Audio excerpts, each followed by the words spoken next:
India is one of the shining stars, the bright stars of the world economic landscape, as the IMF stated recently. As you all know, India is the sixth largest economy currently in the world, based on the nominal GDP, of course, but it's also the third largest as per the purchasing power parity.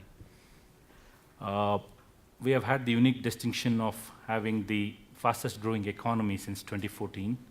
And at the same time, we believe that the long-term growth prospects of this country is positive, because mainly owing to its young population, the healthy savings and investment rates, the corresponding low dependency ratios, and increasing integration into the global economy. We also believe that India has the potential to become the third largest economy by the next decade, and one of the two largest economies by the middle of this century. As you all know, we have been having a new government since 2014, and this new government has been actively promoting a lot of reforms, and the Indian economy's fundamentals have been increasing very well in the positive direction since 2015. It's all due to a combination of factors, including strong governmental reforms, the focus on inflation by the Reserve Bank of India, and of course, we are all supported well by the global commodity prices. As per a recent survey, the Indian Consumer Confidence Index stood at 136 in 2016, which actually topped the global list of countries in the same parameter. And we have Moody's reaffirming their positive rating for India. Our tax collections are increasing year on year. Our corporate earnings are expected to grow by over 20% in the financial year 2017-18. Incidentally, we also follow the same financial year concept that South Africa follows, and it's a legacy of the colonization, I believe, but the latest news is that most probably by the next year we'll be shifting to the January to December sort of a financial year. We have been given estimates by these Bloomberg and others that the GDP is expected to grow by at least 7.5% in the coming year. And of course, we are having a lot of reforms in Digital India, Make in India, all the schemes that Prime Minister Modi's government is doing. So incidentally, we have been able to retain the third position in being the startup base in the world. We had over 1,400 new startups in 2016 with an investment of over $4 billion. We are expecting our labor force, which is a very young labor force, to touch over 160 million by 2020. Our foreign exchange reserves are rising. We have reached close to around 370 billion as we speak now. And with the improving economic scenario, we have had a tremendous increase in the merger and acquisition activity, which reached about $61 billion in 2016-17. We are expecting early stage startups to raise funds close to $1 billion. We are having a lot of memorandums of understanding with the US and various countries, especially on energy security, clean energy, climate change initiatives, etc., which are all actually aimed at sustaining the growth in the coming years. We are expecting a big mines auction to come up in this year of about 280 mines in this fiscal year 2017-18, worth about $153 billion. Then our exports are growing year on year at a rate of about 18%. Our inflation is going down. We had inflation of about 3.5% in March of this year.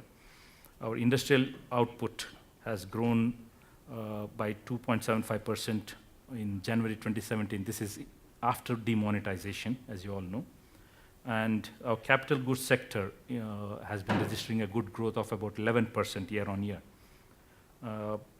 The Government of India has been creating opportunities for improvement in economic growth, and our budget proposals, especially of this year, have been aimed at providing relief to the middle class, providing stimulation for growth, of course, and then providing affordable housing, curbing the black money, digitization of the economy, enhancing transparency in political funding, and simplifying the tax administration in the country.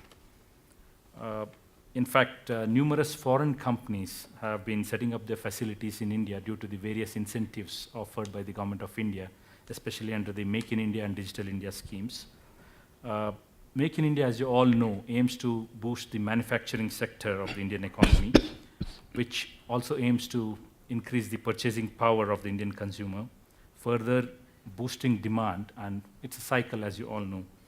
And at the same time, we want to boost the contribution of the manufacturing sector to 25% from the current 16%, which I believe, along with the Digital India initiative, which aims at creating digital infrastructure, providing internet and Wi-Fi access to most of the Indian population, and reach out to the 800 million odd mobile users, increasing the digital literacy, as we call it. We believe that startups are the way to go. So the Indian government has given tremendous sops to the startups, including a 3-year tax holiday. And we are also reducing the tax on these startups.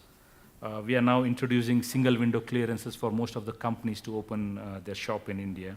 We are having this smart cities project, which currently has a budget of around $9 billion, which aims to improve the infrastructure of Indian cities. We aim to gather about $4.6 billion this year through disinvestment proceedings of public sector enterprises. We also are working hard with Invest India, which is working with about 300 foreign companies to invest around $62 billion this year, with 1.7 million job opportunities being created. And we are also planning on affordable housing for over 117,000 people.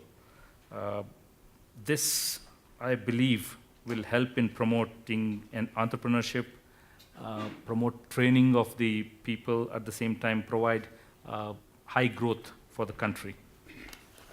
As you all know, we are also working hard on the digital payment aspects, the Digital India initiative, which helps in promoting digital transactions, curbing black money, curbing corruption, at the same time providing a transparent system.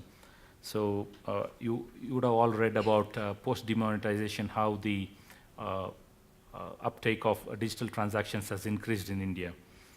We also have this project of providing Wi-Fi's in railway stations. For example, Google is giving us 400 railway stations Wi-Fi connectivity in India.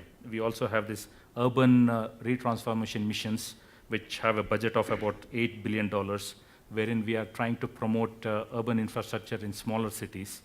And the overall economy is poised for a big takeoff. And we believe that we will become the third largest consumer economy by 2025, reaching a stage wherein we will be about, $4 trillion by then, based on the consumer behavior and expenditure patterns.